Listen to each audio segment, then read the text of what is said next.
66% des emplois de techniciens et 43% des emplois de cadres, mais également dans les métiers du droit, où elles occupent plus de la majorité des postes.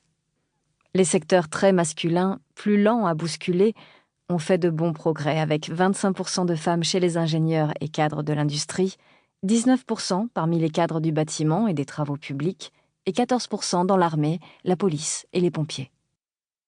À l'opposé, les métiers du soin et de l'assistance, assistante maternelle, employée de maison, aide à domicile, aide-soignant, aide ménagère, secrétaire, restent à plus de 95% exercés par des femmes.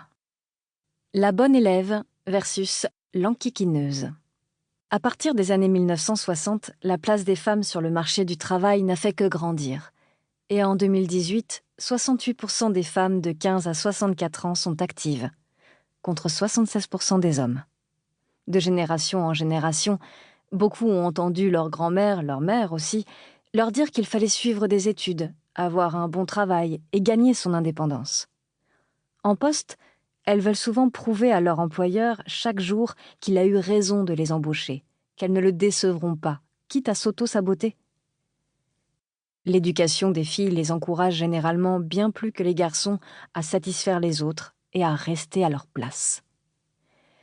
Ces mécanismes sont intériorisés, et il nous est parfois difficile d'en prendre conscience. Comme une petite fille à l'école primaire qui attend sagement qu'on vienne lui remettre un bon point, elle patiente souvent, afin que son travail parle de lui seul, jusqu'à ce qu'elle soit reconnue pour ses qualités. Mais une chose est sûre, être repéré est rarissime.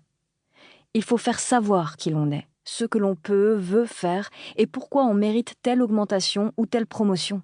Et surtout, le faire savoir. Là se joue le vrai respect de sa dignité. C'est ce syndrome de la bonne élève qui freine encore les femmes à avoir réellement la carrière qu'elles désirent.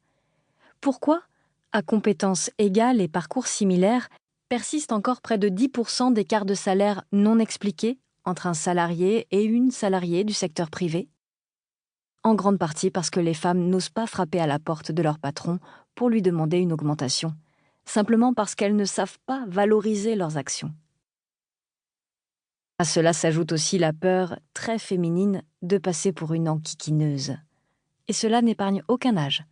Je l'ai vu auprès de jeunes femmes qui n'osaient pas négocier leurs conditions d'embauche dès le premier contrat, auprès de professionnels plus aguerris qui attendaient le dernier moment pour demander leur date de congé, auprès de mères actives qui angoissaient de devoir annoncer leur grossesse.